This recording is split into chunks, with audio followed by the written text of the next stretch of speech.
Good Wednesday morning, guys. My name is Jerry Miller, and welcome to Real Talk with Keith Smith. Thank you kindly for joining us on the I Love CVille Network, where our audience is Charlottesville, Albemarle County, Central Virginia, Commonwealth Country, and worldwide. This show and all our shows air on every single social media platform known to mankind, and we've recently added the Fountain app to the I Love CVille Network. So viewership and listenership, once again, is growing and expanding.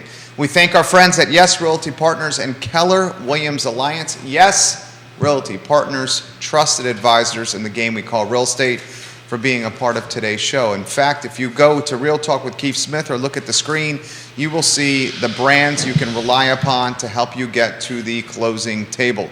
Judah Wickauer is our organized director who loves to use his calendar on a day-to-day basis. Keith Smith is the star of our show. Without the calendar, I'm lost. And I'm very excited to sit across from this man. Keith Smith, good Wednesday morning. Good Wednesday morning to you. I love our Batman and Robin. Keith's been running around doing business all morning long, has very little planned for today to see what the feed kicks back out and just get into it. I'm already on my third cup of coffee, so I'm already caffeinated. I'm caffeinated. I'm ready to go. I'm ready to go. I literally I was at a meeting yesterday afternoon, and somebody was watching, I guess, the Wednesday show, and they went, "Do you really put bourbon in your coffee?" No, we're just kidding. Sure, I know. We're just kidding. We're just kidding. The internet. It's the internet, brother.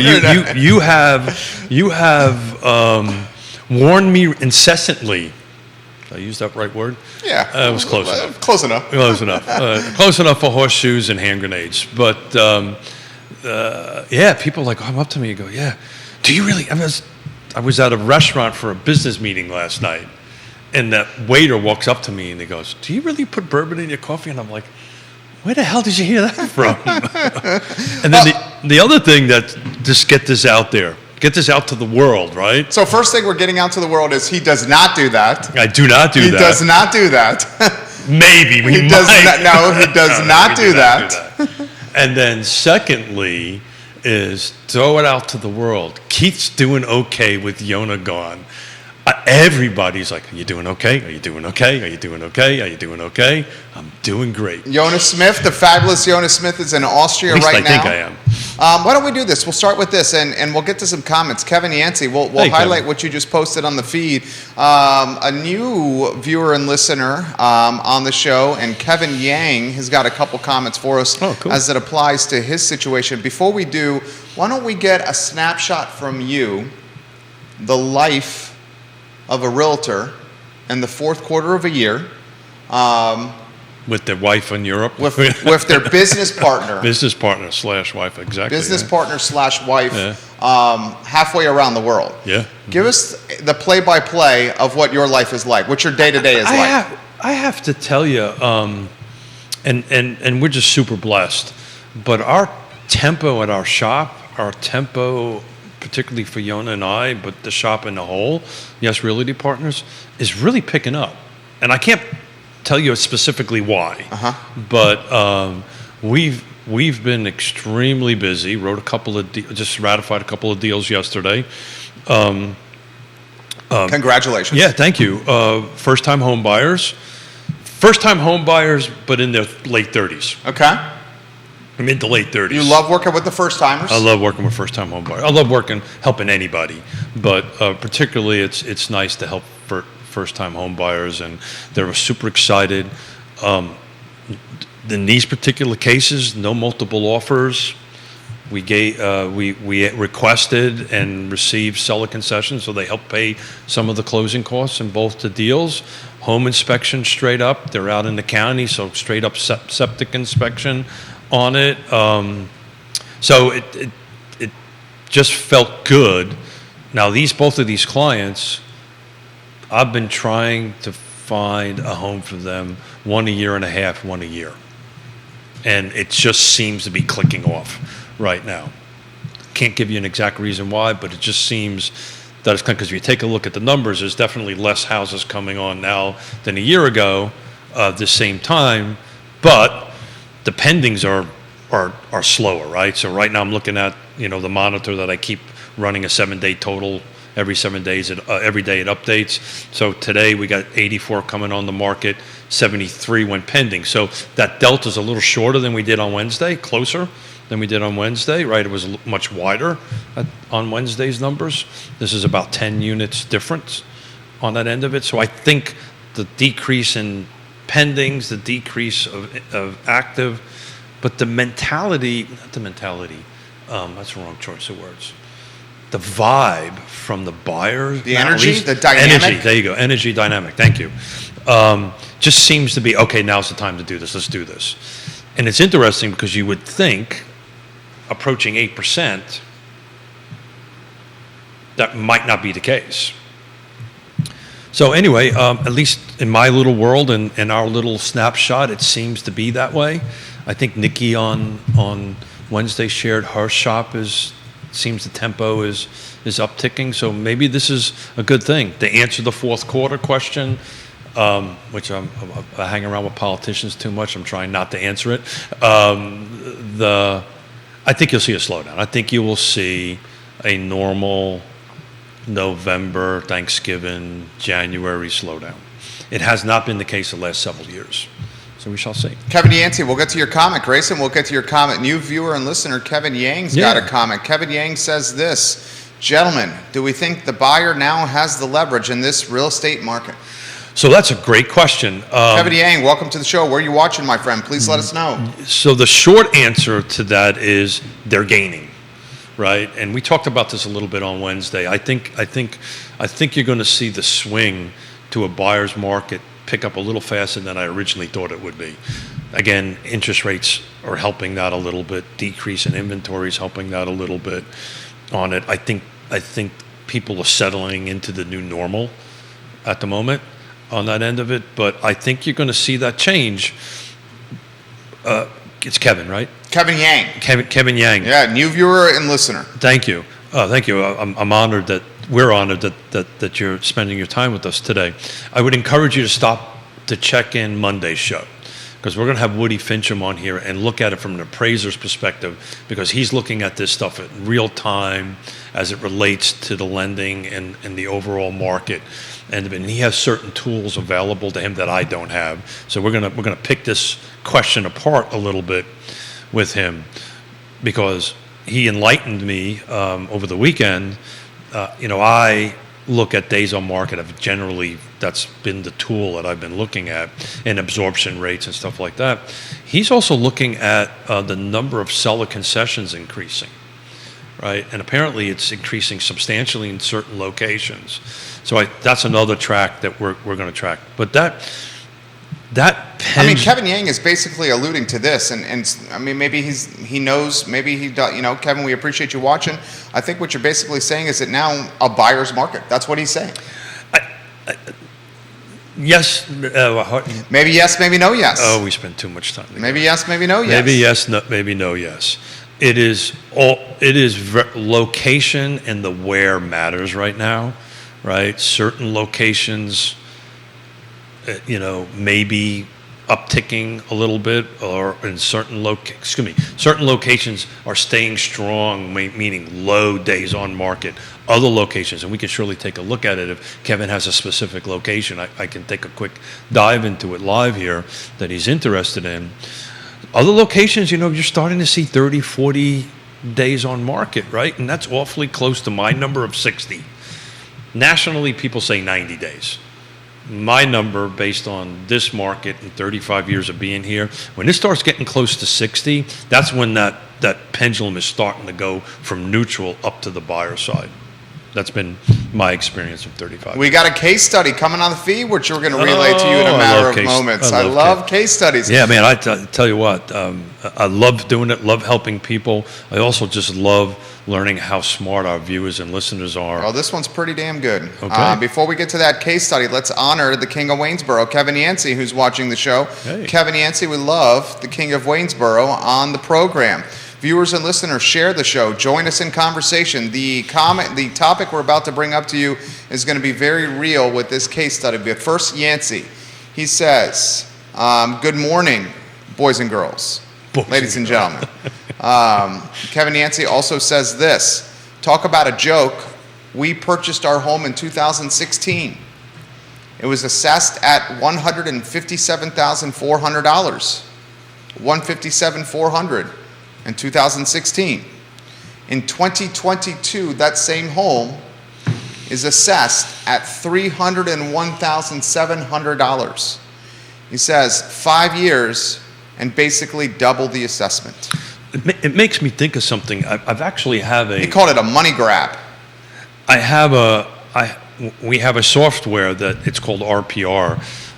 That's a automatic valuation software, and if anybody's ever comfortable with giving their actual address, or they can DM us or something like that, it actually does a really great job. It pulls in all the statistics. It's a proprietary software to National Association of Realtors. But we're talking tax assessment.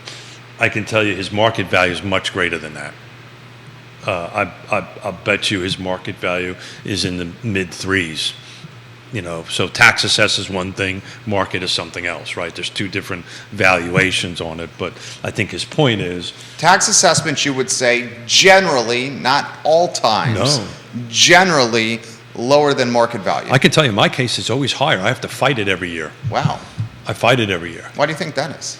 Oh, they probably just know it's me. Fluvanna County tax assessor says, that's Keith Smith. Let's get some of his money. It could very well be. He watches the program. Well, I'm scratching the back of my neck. Be careful. It could very well be, Smith.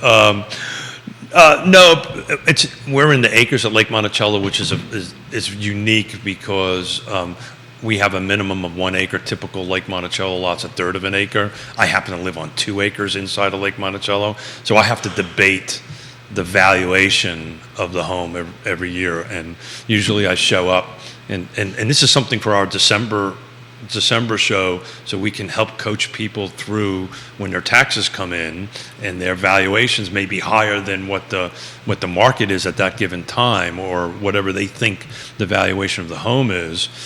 You can appeal it, and I appeal it every year. Every year my home is higher than what the market is, and every Yancey year... says he's listening to you and will gladly do this. Keep talking.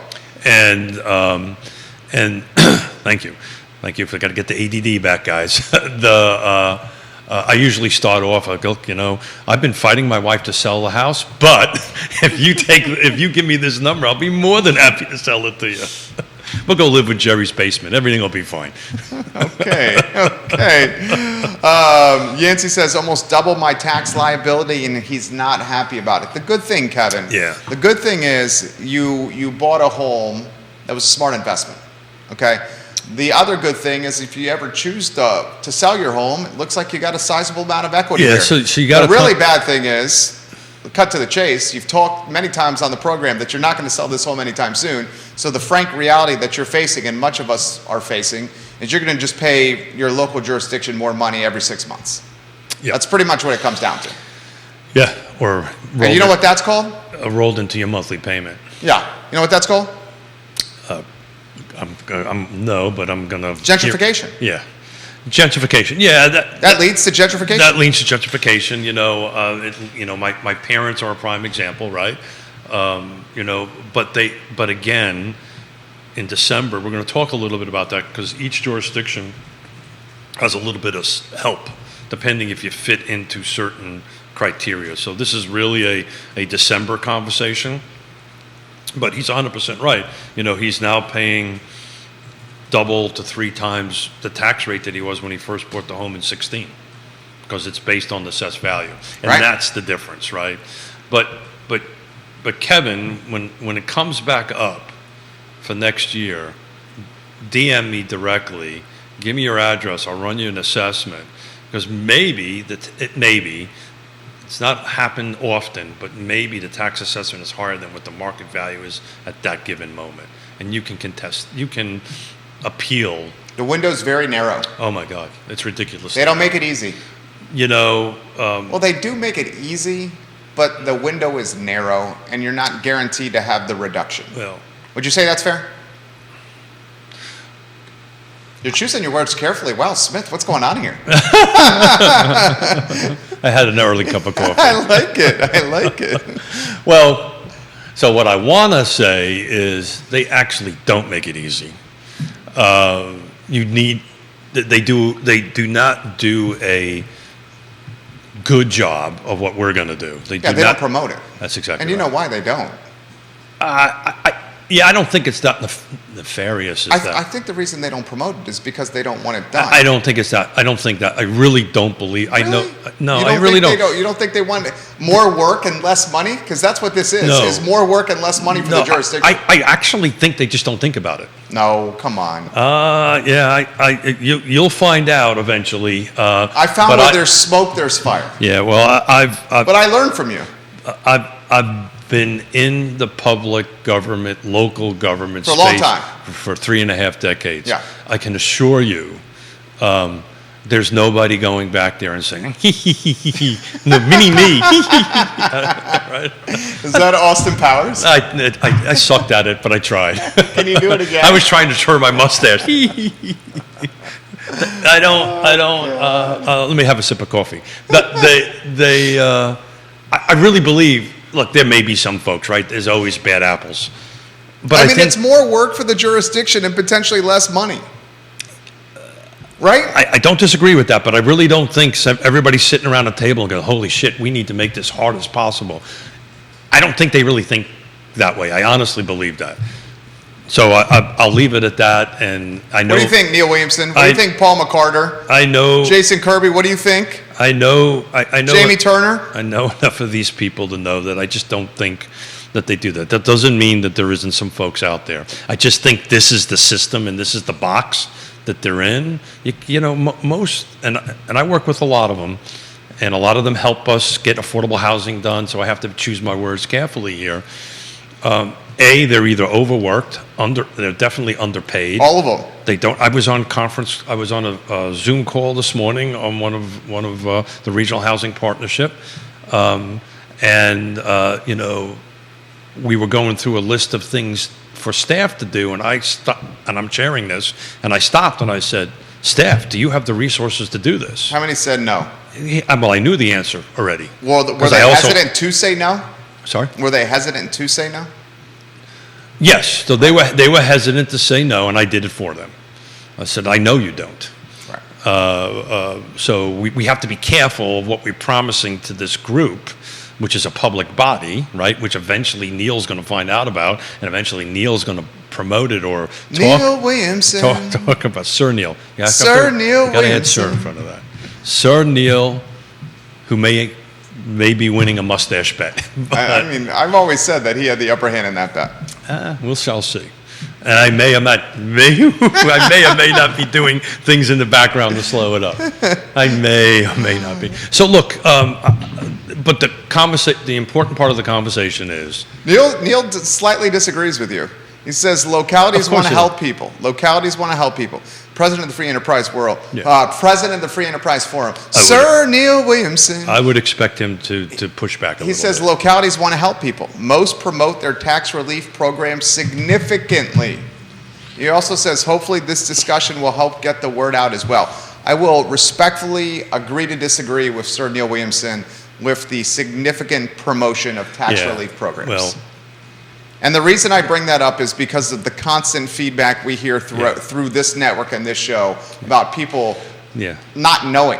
Yeah. But I respect what he's saying. I can tell you the day tax bills go out, literally the day, I get tons of phone calls. Right. Oh my God, what am I supposed to do? Oh my God, what am I supposed to do? And it literally on the tax bill, it tells you what to do. Yeah. It says it on. It literally says it on the bill. It does say it. Exactly what you have to do. The steps of how to do it. How the steps to do it. What does that just show that most people don't? Where to go. Amy Whalen, hello. Does it say most people don't read? The art of reading seems to be a lost art. You know what? I mean, you said 90% of your 90% of the people you're doing business with don't read the contracts they sign. Literally, I have a multi-million-dollar commercial deal closing that I was on a phone call at 7 o'clock this morning on because nobody read the contract except me. And I said, okay, guys, this is what it says, and this is what we need to do. And they go, oh, really? Very concerning. I didn't read that. And this is a... sophisticated person. This is a sophisticated corporation. Yeah. And nobody bothered to read it. And I said, okay, guys, well, this is what this means, and this is what we got to do. Look, I'm not a lawyer, but I'm just telling you, in order to get this done. You're a host of Real Talk. And I stayed at a Holiday Inn. And in order for this, and I'm not drinking bourbon in my coffee. It's coffee. We swear it's coffee. We'll prove it. We'll give it to Liza. If Liza licks it up, then. We swear it's coffee. Yeah. So anyway, look, the jurisdictions are not in your business, right? They're not in my business. They're not in the marketing business. They're not in the self-promotion, branding world, right? Most of them have massive vacancies. Of course, but I'm just saying local governments themselves are not built and designed to market themselves. They do really good jobs with the resources that they have, to Neil's point, but they're not going across the I Love CVille Network, other news media they're not like saying, hey guys, you can go do this. But look, we're going to do the best we can on the show. We might end up enlisting Sir Neil Williamson to help us explain it. But we're going to do that. We caught that a little too late last year, but we're going to stay in front of it this year. I love it. Case study time. Realtors, sit back. You're going to love this one. Uh-oh. Realtors, sit back. Sit back. Mark McKinney, sit back. Are you ready for this one? I'm a little nervous. This is an interesting one. Interesting, huh? Oh, I've got a meeting. Got to go. This is an interesting one. We can always switch to Padres. We'll dot the I's and cross the T's on this first topic. The assessments. Neil Williamson, Sir Neil Williamson. He says the localities may not be marketing it as well as, we'll call it the I Love CVille Network. We appreciate that, Neil. But I know they are placing print ads and inserts into their tax bills. That's exactly right. Perhaps call the local treasurers. Yeah. Neil, that's good points. I mean, I'm seeing the inserts in the tax bills. No. So again, people not reading. So it's an emotional thing. People look at the number and freak out. They don't even get past the number. Now, I'm flattered. I'm beyond flattered. Our team is beyond flattered that these people call us as trusted advisor and say, please explain to me what this is and what can I do about it. And then I generally say, well, did you read the rest? Is there anything in the thing about talking about contesting it? But then we'll walk them through it. Ultimately, it's going to involve us because we're going to have to run a little CMA on it to prove the numbers. And sometimes they're shocked, right? Particularly for folks that have been in the house for a dozen years or 20 years or something like that. Or in Kevin's case, he's tracking it, but they might look at it and go, oh my God. He says Waynesboro assesses every year. Yeah. And then this has been put on the feed. Yeah. Not all jurisdictions do that. That's the question that was literally just put on the feed. Yeah. Laura says, how often do the jurisdictions assess our homes? This is a good topic right here. So Neil can hopefully chime in. Wait, did you say, Sir Neil? No, because that means I got to sing, and you don't want it. Nobody wants to. Okay. Nobody wants to hear that. Least of all, Sir Neil Williamson. Nobody wants to hear that. Each jurisdiction does it a little bit differently. Talk about expensive, right? This is an expensive process to go through it. They typically, depending on the jurisdiction, some hire outside sources, some do it internally on the end of it. I can speak with some authority about Fulvana County. There was a very long period of time, almost a couple of decades, where they only did it like every 5 or 7 years. And talk about getting slammed with something, right? If you were holding $157,000 for 10 years, and all of a sudden, or 5 years, sticker shock. Oh my God, it was huge. It was huge. So Fulvana County, I'm pretty sure went to if I'm not mistaken, they do like half the county one year, half the county the other year, that kind of thing. But take a look. Dig into each. If you're in Albemarle County, dig into the Albemarle County tax assessor's website. I'm sure there's information in there on how often they do that. But I think most of the jurisdictions do it yearly now or bi-yearly in some way. State code dictates property must be assessed every 5 years. If localities wait, there is huge sticker shock. It's the word I use. Fluvanna was the greatest local offender from Neil Williamson. Oh, yeah. Interesting, Neil. Part of the regional housing partnership. My house gets assessed every other year. Sorry? My house gets assessed every other year in my neighborhood. So it's interesting that, Neil, I was actually talking about you at this meeting this morning. You know, the same thing applies to comprehensive plans. They're supposed to be done every 5 years. A lot of jurisdictions don't. And so, same thing with the tax assessment. It's supposed to do it every 5 years. Fluvanna was a huge offender. I don't remember the number of years, but it was excessive of 5 for sure at one point. Ready for a case study? I've got only a blue pen, so there better not be red pen questions. Realtors, sit back, grab your coffee. Get ready for this one. Oh, chime in, realtors, please. Get ready for this one. If you're watching, jump in the feed, ask questions. I just saw it in case you were wondering. Get ready, realtors. All right, so I got Mr. Predicto here, so if that might be helpful. You may need to get a crystal ball, a bulletproof vest, and some Teflon. You wanted case studies. Actually, I'm hyperbolizing a little bit, but still, this is an interesting one. Yeah, all right. Interesting is good. I cannot use names on this one. All right? Yeah. Neither the names of the interested party nor the name of the homeowner. Okay. So are we talking, well, I'll let you explain. Set the stage. You set the stage. It may be a slippery slope for me to do. But let me see. Homeowner in Central Virginia. It's a homeowner in Central Virginia. I'm setting the stage, Keith. I'm making notes. Homeowner. With my blue pen. Homeowner in Central Virginia. All right, let's go. Let's go, Willa. This homeowner in Central Virginia received a letter. Okay, got it. The letter they received, like my family, is an interested party that wants to purchase a home. Okay. Here's the unique scenario. The letter was written by the actual buyers themselves. Okay. Potential buyers. Okay. A husband and wife interested in purchasing a home in Central Virginia. I'll read the letter to you. So we got to be very careful. I told you. No. Let me set a bit of a stage here. So we call these love letters, and we have to be very careful. I will navigate this. We can't cross fair housing and cross anything that will cross the protected class. So I will make sure we stay out of that. Gave you a heads up.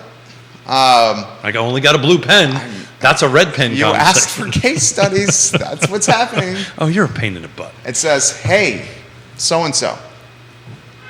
I hope you're having a great day. My name is so-and-so. And my husband's name is. Mm-hmm. And we are currently looking to buy our first home. We have sent this letter to you simply because you are a homeowner in the exact area we would like to live in, and we are willing to offer to purchase your home for a fair price if you have interest in selling it. If you have no interest in selling, please feel free to disregard this letter. To be clear, we are not a business that is trying to profit off your house. We are a local family looking to own a home and are completely open to discussing a reasonable market value for your house. We have tried looking on the market for a while now, but between the high interest rates and the low amount of houses for sale, we have decided to try sending this letter instead. It is our feeling that the best way to make a deal would be with seller financing, where we pay you 20% down directly in cash, and then the rest of the agreed amount is paid monthly like a mortgage. This way we can avoid the high interest rates of the banks and set our own interest rate between us. Of course, we are open to other ideas. There would also be contracts for protection, and we are happy to use an attorney or title company of your choosing. If you have any interest, we would be more than happy to discuss this with you over the phone. You can call or text us at blank. We are prepared to move quickly. We have 20% cash in hand ready to go. If you do not want to sell your home, we completely understand and apologize for taking your time. Thank you for your time either way. All the best, husband and wife. Well-written letter, by the way. Extremely well-written letter. Well-written. I mean, very well-written. I mean, easy to read. So the case study was sent to me by the recipient of the letter. Got it. So that was my first question. The So recipient of the homeowner. we're going to be speaking to the seller. This is the homeowner that sent it to us. We're going to be speaking to the potential seller. This is a good topic. Yeah, sure it is. And seller finance deals will become potentially more prevalent with interest rates rising. Well, and one of my notes that I did jot down this morning, assumable loans are also going to start creeping their way up. I was reading some articles. I was actually this reading morning. something about that yesterday. Yeah, but that's yeah. that's a different topic. A different topic, different I'm keeping show. you on pace for the Yeah, case I study. know that. Yeah, I probably read the same article just a little later than you did. So I have a seller that received a letter. Let's assume the seller picked up the phone and called me and says, look, I know you're in the business, yada, yada, yada. What do you think? Right? So the first question that I would ask the seller is, how much do they owe on the home? So if the home is free and clear, seller financing makes it a little easier to do, right? If there is a loan on the home, you're going to have, more than likely, are going to have to get the first deed of trust, in other words, your lender's approval to go ahead and do this. And generally, the way that has been happening, if the 20% in this particular case is enough to pay off the note, let's paint that picture, right? Then that's what I would do. I'd take the 20%, I'd pay off the note, and then go ahead and sell it, because more than likely you will not be able to sell or finance something that has an existing loan on it. So that's the first thing you got to look at is your loan documents. Dig them out of your safe, wherever you've got them, and find out what your deed of trust says, your loan documents, and find out if this is even an option to you. The assumability, the reason I brought it up, may be an option to you, and you might want to look in the documents on that end of it, but that again, we're talking seller financing. I don't want to mix the two together Because they're very different. Two very different The things. seller has said this. Ready for this? Yeah. The seller has said, I'm not using a pronoun, they, Okay. okay? Because I don't want to, Yeah. we're protecting anonymity, we're good at that. Yep. Okay. They do not still trying to think learn a the pronoun. lender will call the loan. Say it again. They do not think their mortgage company will call the loan if they pursue this seller finance deal. And how do they know that? Question for the case study. Yeah. How do you know that? Yeah, should yeah. You send want- me a DM. you You should literally- really get clarity on that Yeah, first. you- because that's a tremendous amount of exposure. If you even get 20% from the potential buyer, but you owe substantially more, the lender could literally come to you and say, hey, I'm calling give me the loan. rest of the money right now. No, I'm calling the loan. Yeah, give me the rest of the money right now. I'm calling the loan. Yeah. Yeah. You regardless of, so my first step for this seller would be, if they do not wish to use a trusted advisor to help them, and a real estate agent to help them navigate this thing for a fee, for a commission rate or a fee of some sort, that I get. Pick up the phone, call like a Bill Tucker up. Title right? company. Or, Attorney. or a real estate attorney, and say, I need you to interpret my first deed of trust and my loan documents. If it clearly states that you can do that, great. I find it extremely hard to believe that that's going to happen, because when you hire, I do seller financing with Bill Tucker all the time, right? He's going to, and what they're talking about is, he's going to generate the loan documents. He's going to generate the first deed of trust. If there's an existing deed of trust, it'll be a second deed of trust on the parcel, which the first deed of trust has, help me out. All the control, all the rights. Yeah, there's a word for it. Supersedes any other deed of trust. That was the whole problem during short sales, right? And, in this whole foreclosure mess, when we had 3 million homes being foreclosed on, or in the process of it, what happened was they had a second mortgage or with a different lender, right? And they couldn't really get it done because the second lender wouldn't release the second deed of trust, knowing they weren't going to get paid, right? So please, what did Ronald Reagan say? Trust but verify, Yeah. right? Whoever's telling you that, trust them, but verify it and make sure, because you sure in God's holy name do not want to do this. Talk about the legal mess. All of a sudden you got somebody in the house and they call a loan, and now that loan falls apart. It'll be a freaking disaster. So double check that. Double, triple check that. If anything comes out of this conversation, that's the important thing. More intel. You ready? I am. I got my pen. I got notes. I'm good.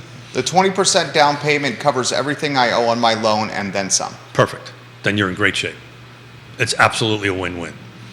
It's a win-win. I would hire real estate agents to help you with that transaction, but if you choose not to do that, you pick up the phone, call Bill Tucker, and you're ultimately going to spend the same amount of money anyway, right? Because that's his rate is the attorney's rates are going to be probably not far off of what a commission rate would be on that, to be frank with you.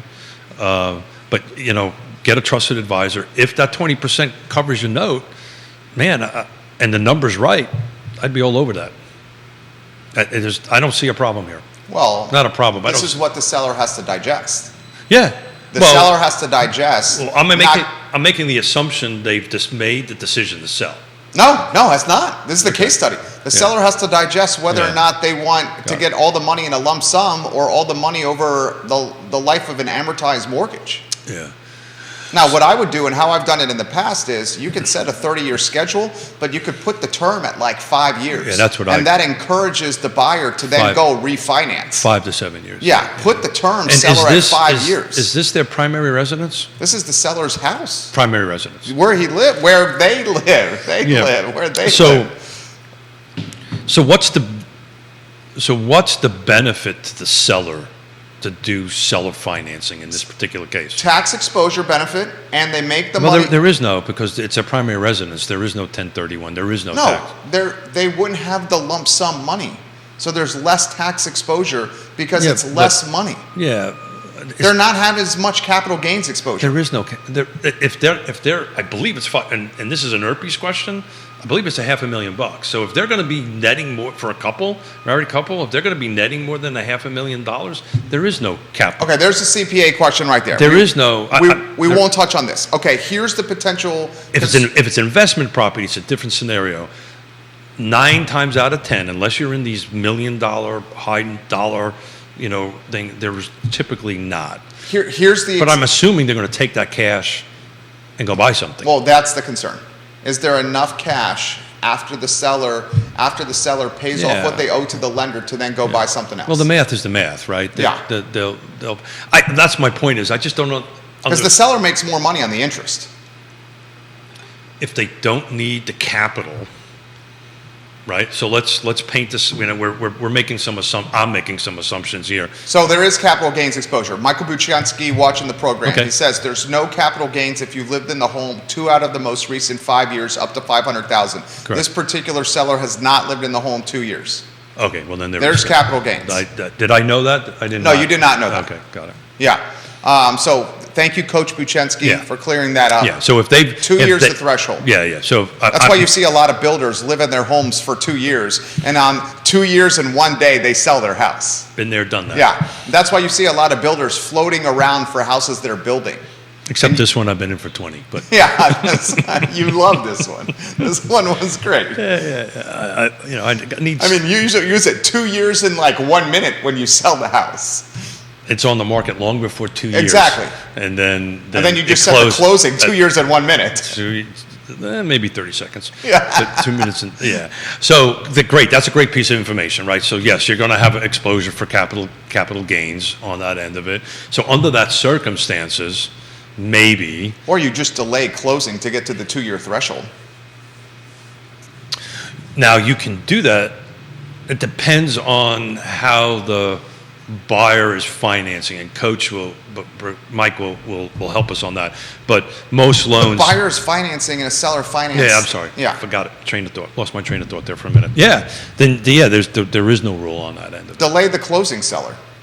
Yeah. And get to your 2 year marker so you don't have the capital gains exposure. Yeah. So if the 20K pays you off, and you're 20%. 20%. Excuse me. 20% pays you off, and you're happy with that, and you've got enough cash to go buy someplace, because you're probably going to need 20% to do it, right? Or, some very close to that. And if your cash position is like that and you want to go ahead and do this, and I recommend 100%, 5 to 7 year balloon based on a 30-year amortization on it.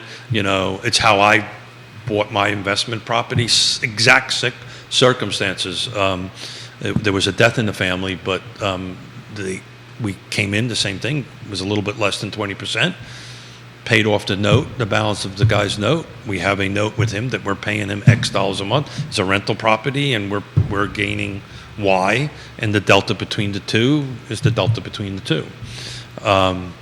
So it depends on what they want to do with it on that end of it. But, the other alternative could be, if cash position is good, don't sell it, just hold on to it and lease it. Maybe that could be a case study you hear tomorrow on Today Mañana. Could be. Yeah. Do I have to speak Spanish tomorrow? How's your Spanish? Oh, about as good as my English. That means it's excellent. That means it's horrible. That means it's excellent. It's horrible. That means it's excellent. Siri cannot understand me. Other points we want to highlight for the case study. It's resonating with the viewers and listeners. The seller is going to make more in a seller finance capacity than he or she would make if they just sell their house on the open market in a traditional financing way. They're going to make more money on the interest. They'll make more money on the interest. Correct. Okay. Correct. But the interesting thing is, and I'm just thinking of this as we're chatting, and it probably will, because the interest rate is going to be probably commensurate. I like that. That word's not right. Commensurate to the current rate? Yeah. Judah's going to jump in. Are you on a 3-shot? So we're not the Word of God? Okay, Judah's going to jump in. Let me use a different word. Equivalent or similar to market interest is what you're saying. Actually, greater. Okay. So, because the buyer wrote in the letter. Judah? No, Judah wants to correct you on that word. Go ahead, Judah, jump in. God. With the 3-shot. God. Okay, just say it then, God. Okay. You can use it from an audio standpoint, God. That was close. Can you say it to the mic? Commensurate. Thank you. Judah, you make me smarter every day. Thank you very much. Thank you. Commensurate. Anyway, greater than the current. No, did you read the letter? What I read in the letter. This is what specific. Well, I didn't put the note down, so I didn't retain the letter. This is what the letter clearly says here. Okay, I'm going to say this here. They talk about interest rate in it? Yeah, we have tried looking on the market for a while, but between the high interest rate and the low amount of houses for sale, we have decided to try sending this letter instead. It is our feeling that the best way to make a deal would be with seller financing, where you pay 20% down in cash, and then the rest of the agreed amount is paid monthly like a mortgage. This way, we can avoid the high interest rates of the banks and set our own interest rate. So the buyer is doing this to try to negotiate the rate. Yeah. And most seller financing it's generally higher than market rate. But what they're trying to do is below market. She's trying to negotiate. They are trying to negotiate. Roger, I understand that, but I'm thinking this conversation is focused on the seller, not the buyer, right? Well, if the seller went to these people and said, I'm going to charge you a rate higher than market, the buyer's not going to do that deal.